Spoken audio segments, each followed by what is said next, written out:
Let's welcome our audience around the world. And thank you so much for watching Emmaus of Kingsport today. And we hope that you'll be blessed as a result of tuning into our broadcast. I'm taking my text from Acts chapter number 20. I've preached from these verses many a time, and I want to preach from them again today. And I'd like to begin reading in verse number 9. Acts chapter 20 and verse number 9. And there sat in the window a certain young man named Eutychus, being fallen into a deep sleep, and as Paul was long preaching, he sunk down with sleep and fell down from the third loft and was taken up dead. And Paul went down and fell on him, and embracing him said, Trouble not yourself, for his life is in him. When he therefore was come up again and had broken bread and eaten and talked a long while, even till the break of day, so he departed. And they brought the young man that fell out of the window. They brought him back into the service, and he was alive. And they were not a little comforted. In other words, they were rejoicing and they were glad that nothing had happened to him. Here's a young man sitting in the third story of a church that's packed to overflowing. He's sitting on the windowsill, falls asleep because the Bible said Paul was long speaking. And he fell asleep and fell out of the window, dropped 3 stories, and the people screamed thinking he was dead. There's a reason why the young man fell out of the window. It's because when he fell asleep, he started leaning that way. You see, gravity tells us, and God tells us, that you fall the way you lean. Stats prove that the average Christian only spends about 3 years of their lives really being sold out to God, while the rest of their existence is wasted, ruined, or just squandered away with the daily life in general. Few there be that dedicate themselves to God while they're young and still hold the same commitment to God when the hairs of their temple begin to turn gray. Oh, the forgotten years and the needless pain of paying the price of drifting from God. I think about the homes that are shattered, the lives that are broken, the scarred memories and regrets we carry. And let's not forget the children that were involved of us leaning the wrong way. My ministry has been overwhelmed with untold thousands of people that are asking me to do something that's mortally impossible. And that is to turn back the pages of time. If I were to ask you this morning, which way is your life leaning? Because that is eventually the way you're going to fall. If you will study the life of this young man, there were four different avenues that he took before he fell. Number one, he began to look out the window evidently. There are some people that sitting in church, but really they're looking out the window, spiritually speaking. They're waiting for an opportunity to do that which they know is against God. Oh yeah, they're in church, but they're already looking in another direction. They become dissatisfied with being holy and dedicated unto God. After the look, you begin the lust. You see, your heart leaves God long before your body does. Somebody said, boy, somebody left church, their life's in a mess. No, their life was in a mess before they left church. It's just a manifestation of what was going on in their heart for a long period of time. Did you know the stars are so many light years away that scientists tell us if a star goes out tonight, you will still see its light for 33 years. 33 years after that star has completely burned out, it's so far away you'll still see the light of what it used to be. And that is exactly what we have filled our churches with. People that have let the light of the glorious gospel go out in their lives, and all you are living on is what you used to be. And so we have to be careful not to look, not to lust, and then you begin to lean. Somebody said, is it really possible for a Christian to lean? Well, here's what Solomon said. Trust in the Lord with all thy heart, and lean not unto thine own understanding. So it is possible. And the devil may not get you to fall, but if he can just get you to lean, if he can get your spiritual gravity in a different direction, because after leaning, you're going to land in a mess. The man fell 3 stories. You talking about messed up? You know this dude was messed up. I'd hate to fall out of that balcony. That's one story. But it broke up the service and all the people went running outside. You see, when you're self-centered and you're leaning the wrong way, you start saying stuff like, it's my life, it's my decision, I'll do what I want, I'll live with the consequences. That's not it. The problem is you affect other people that are innocent, that have to minister to you and come to you.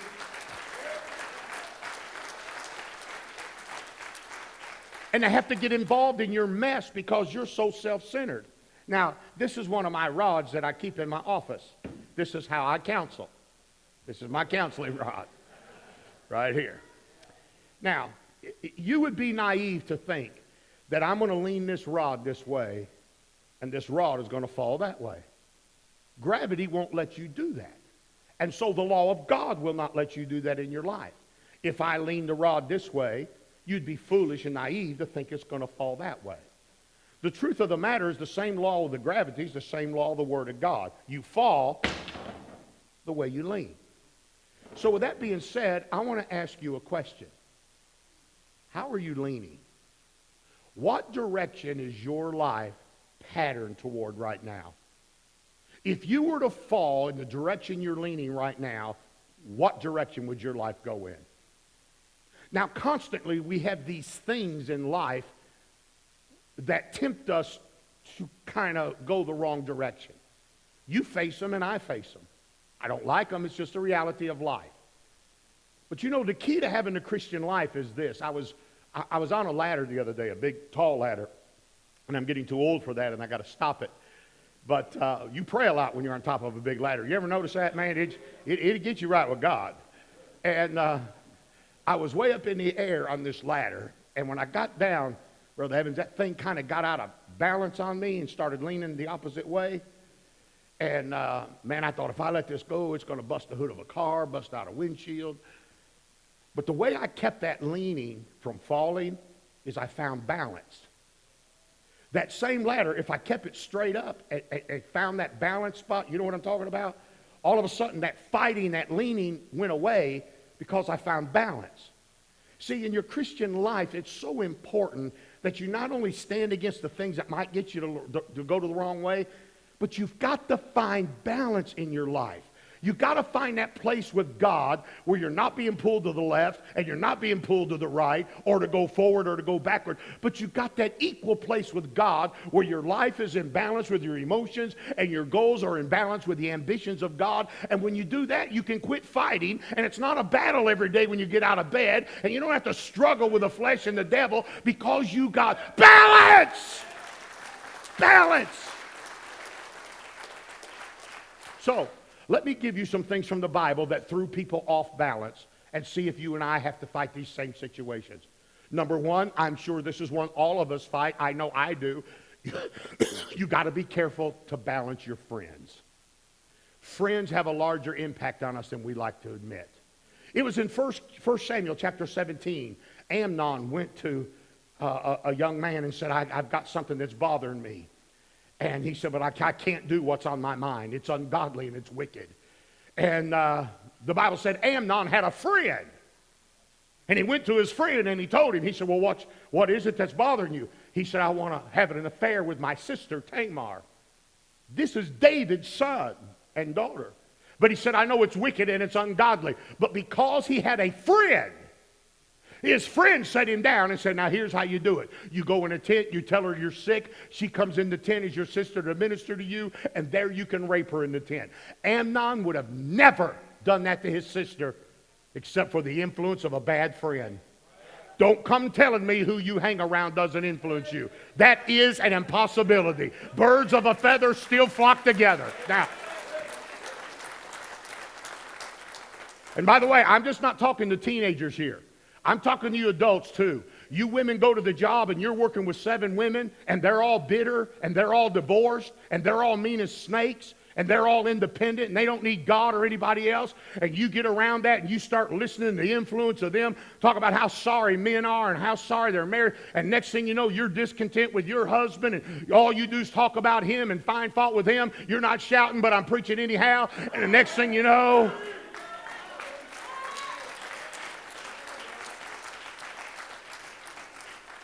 one fellow said this, and I quote, a toxic friend is someone who's stressful to be around. Their competition is to get you to change. Their behaviors can cause you stress and anxiety, even to rise to dangerous levels. Being around those kind of friends should make you uncomfortable as a born-again Christian, in the quote. If your friends lead you in a direction that's against the acceptability of God, then I think it's time all of us find new friends. What is a definition of a bad friend? A bad friend is somebody that talks about you behind your back, pressures you or tempts you to do things you don't want to do, takes advantage of you, uses you, spills your personal secrets as comical gossip to others when you're not around, prejudges you, gives you bad advice, puts you down, lies often, pulls down your level of joy. Somebody that changes friends often, doesn't have long-term friendships, holds long grudges, never there when you need them, and they never accumulate anything in their life, and they never try to do better. Those are negative influences that all of us need to stay against. Now, I'll tell you, I was just going to hit this and pass on, but I may bog down here. So I'll tell you something now. I'll tell you something. You fellas can't spend a week down here at these deer hunting halls with a bunch of God-cussing drunks, smoke-pocking ducks, drunks down here, and they're smoking pot and going out hunting. You can't lay in a cabin with that mess all week and it not affect you. Don't give me. You're to be a beacon, not their buddy. You're to be a light. And part of the light is being separated from the dark.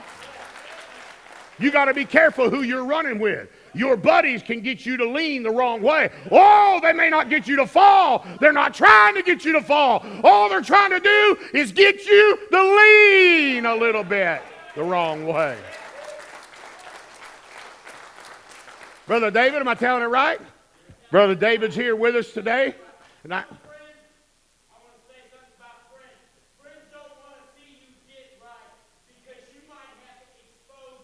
You're exactly right, brother.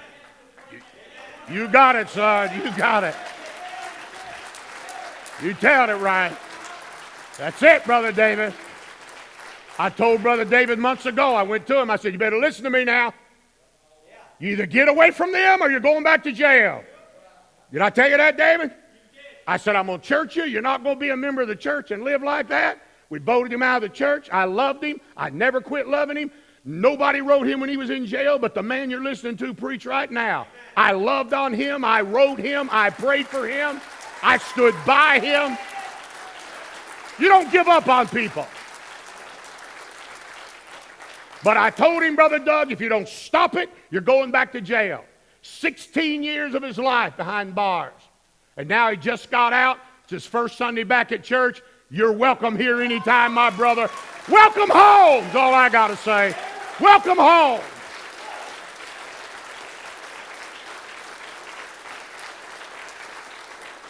And if you think for 1 second your buddies won't do that to you, then you're crazy.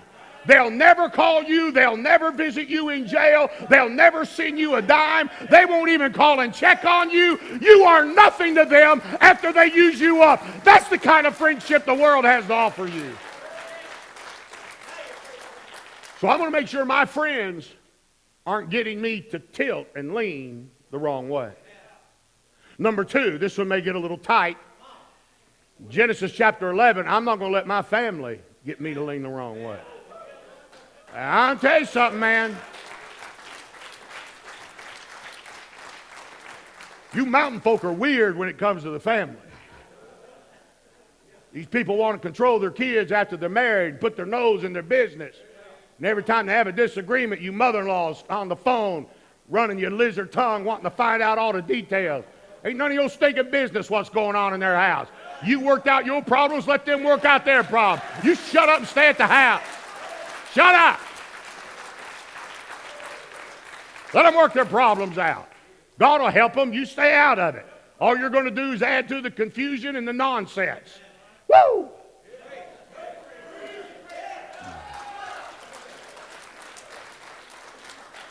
My mother-in-law and I have never had a crossword. I've been married 43 years. We've never had a crossword. She lives in Texas. I live in Tennessee. We get along just fine.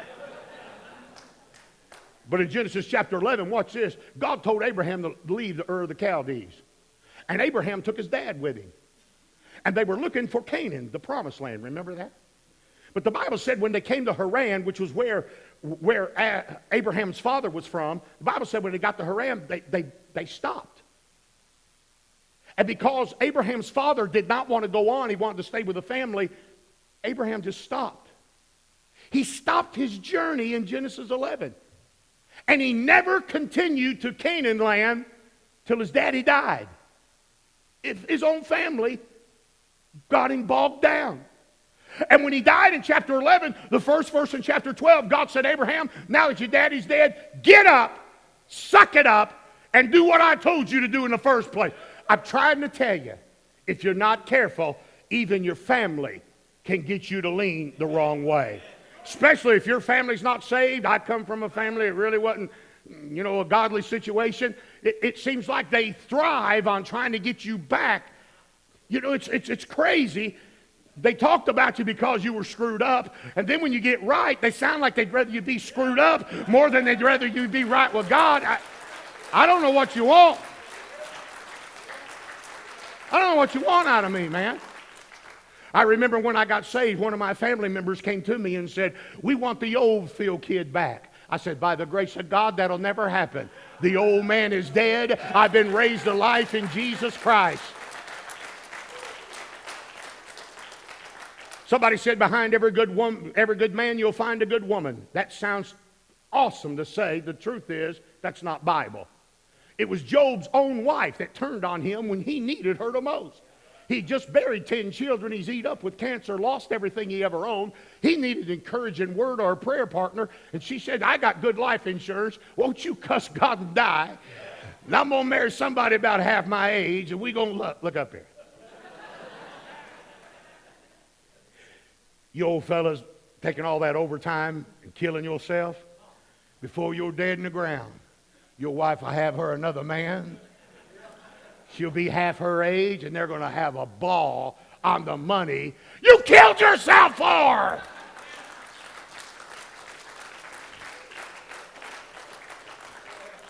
It was Job's wife that said, cuss God and die. You remember when Moses went down to let the people of Israel out, and the night before he got there, he stayed in an inn, and his wife and teenage boy was there, and Moses had not fulfilled the Jewish law with his own teenage boy, and God came to kill him that night.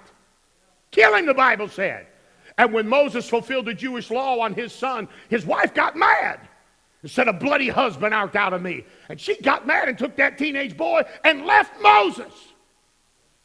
Your own family, if you're not careful, can get you to stagger. It was David's own father that when Samuel come to anoint somebody to be king of Israel, his own daddy didn't even put his name in the pot. The Bible said his wife, Michal, was a snare unto him all the days of his life. It was Lot's wife that looked back at Sodom, and God turned her into a cowlick out in the middle of the desert. I'm saying you've got to watch your family. I'm for connection. I'm for relationship. I'm for family getting together. As long as there's not drama and somebody getting stupid. I'm not submitting myself to a bunch of drunks that are smoking pot to be around my family. Then some idiot put his hand on my wife and I got to knock him out. I got to knock him out. I have knocked him out. And that's what happens. You say, well, they're going to get drunk and everything. It'll be a bar, but I'll go in there and be a testimony. No, you won't. Somebody's going down because somebody's going to get stupid. Because most of them, their wives are ugly. That's why they stay drunk. If they got sober, they'd leave her. You go in there with a good-looking bride that keeps herself clean. Some hunky drunk is going to hang on her, say something stupid, and somebody's going to get hurt. If my family wants liquor more than they want me, they can have all the liquor they want, but I'm staying at the house. I'm staying at the house, brother. Number 3, your flesh can get you to lean the wrong way. There's a definite war between the spirit and the flesh, according to Galatians 5. I want to ask you, are you just now starting to lean back in the direction that God brought you from? God tells us 3 things about ourselves. We're weak, we're wicked, and we're wretched. Outside of the Holy Ghost, we are carnal and against God. Somebody said, I don't ever sin. Really? The Bible said the wages of sin is death. You got enough sin in you that's going to kill you one of these days.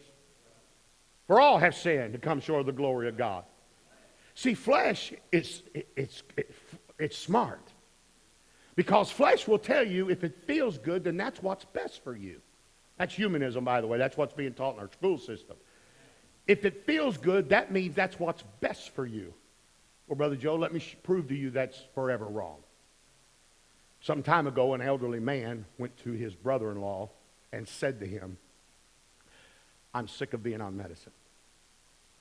I'm taking 15, 17 pills a day. I'm sick of it. I don't feel good. I'm lightheaded when I stand up. I don't have any energy. I can't breathe. I'm sick of taking all this medicine. So that silver-haired man looked at his brother-in-law and said, nobody knows it, but I'm throwing all my medicine away.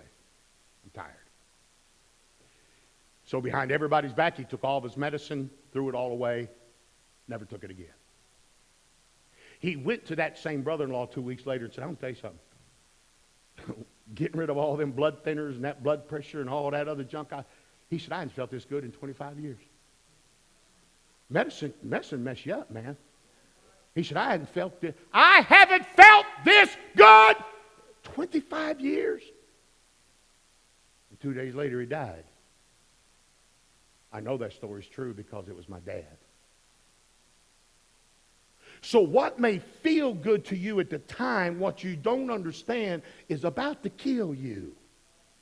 So when you exercise your flesh and you say, well, I'm going to do this because in the moment it feels good, you better remember there's a repercussion day coming down the road. And in just a couple of days, what you love may kill you.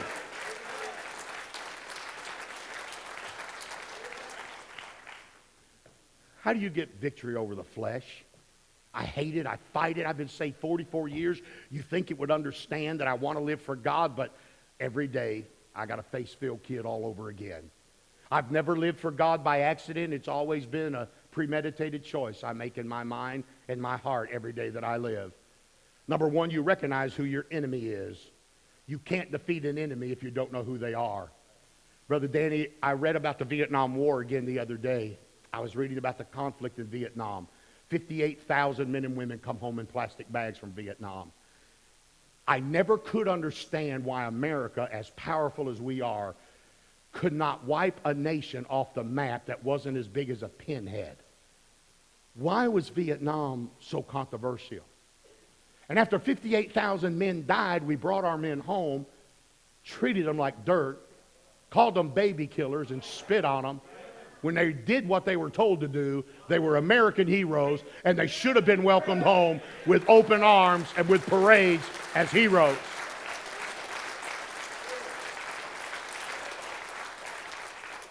And I was reading about it again the other day, and I talked to a commander and a chief that was on the battlefield years ago and was sprayed with Agent Orange and has had a lot of problems. And this is what he said to me. He said, Brother Kidd, the reason why we couldn't overtake Vietnam is because we didn't know who was on our side. You see, the Viet Cong and the Vietnamese were the same nationality. So they all looked the same. So when somebody jumped out on us in the jungle, we didn't know if they were friend or foe. And he said something I never forgot. It is impossible to win a war if you can't identify the enemy. You've got to identify the enemy. We've got one enemy. His name is the devil. He's Satan. He's a dragon. He's against God. He's against Bible. He's against right. Quit acting like you're a distant cousin and treat him like an enemy. Reinforce the strong points in your life that got you started on the right track in the first place. Simple stuff like reading your Bible, praying every day, telling somebody about Jesus. Number 3, refuse to run. Won't you stand for your faith? Submit yourself to God. Resist the devil. And the Bible said he'll flee from you. The 4th thing that'll get you to lean, and I'm done. Your feelings. I want to talk about your emotions. Did you know the average human has 27 emotions? That's really not a surprise. Most women exercise those every day. No, I'm serious. Well, I got 3 men to clap. That's good. That's good. Brother Charles, you know better, right? I understand. You know, you wake up, Brother Gary, you wonder which 27 you got today. That's just the way it is. Cheer up, Brother Mark. It gets worse. You wait till that mop turns gray. You ain't seen nothing yet, brother. You ain't seen nothing yet. 27 emotions are in a human body. And not all of them are positive. It was in 1 Samuel 17 that Saul got jealous. That's an emotion. Saul got jealous of David because he cut the head off Goliath. They should have been best of friends. Matter of fact, Saul was his father-in-law as well as the king of Israel. But they couldn't even get together in fellowship because Saul had ill feelings against David that David didn't even know about. He didn't even know he was jealous. And the jealousy grew so bad that eventually Saul said, I cannot live with this hate and jealousy in my heart another day. And he spun his sword around, put the handle on the ground, and fell on it. And killed himself. Suicide on a battlefield. Our adversary doesn't always use liquor and drugs and sex and all that other stuff to destroy your lives. Sometimes he's slick enough he can just use bitterness, unforgiveness, hate, greed, strife, anxiety, confusion, envy, jealousy, fear, disgust, disdain, and maybe even thinking something evil about somebody. Have you got something in you for or towards somebody that you need to get out? Because your feelings can take you down an avenue where it's hard to get back. You know why drugs is hard to quit? Because it gives a feeling. You understand? Addiction is hooked to emotions. People get hooked on liquor because they love the feeling they get. People get hooked on a lot of things. Addictions are really gathered around an emotional experience. Sure it is. And that's what's addicting to it. Well, just like you can be addicted to bad emotions, you can be addicted to good stuff. Paul told us that we're to think upon things that are positive and of a good report.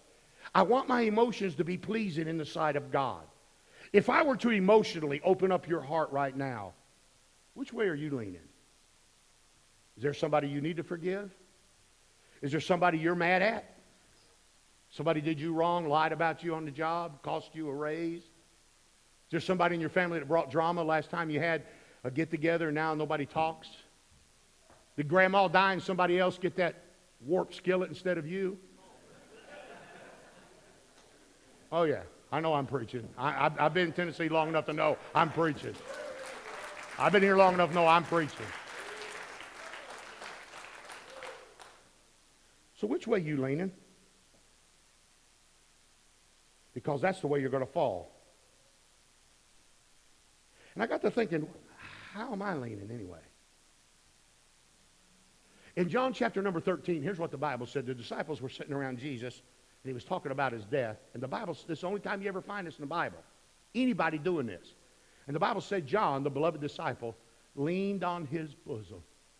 It's the only time you find anybody doing that in the Bible. Didn't say his lap, didn't say at his feet. He leaned in his bosom. If it's going to be recorded that Phil Kidd is leaning in a direction, I don't want to be toward friends or family. I don't want it to be toward my feelings or my flesh. I want people to say, I watch him every day. He's leaning toward Jesus. And as long as you lean toward Jesus, I'm leaning on Jesus, safe and secure from all harm.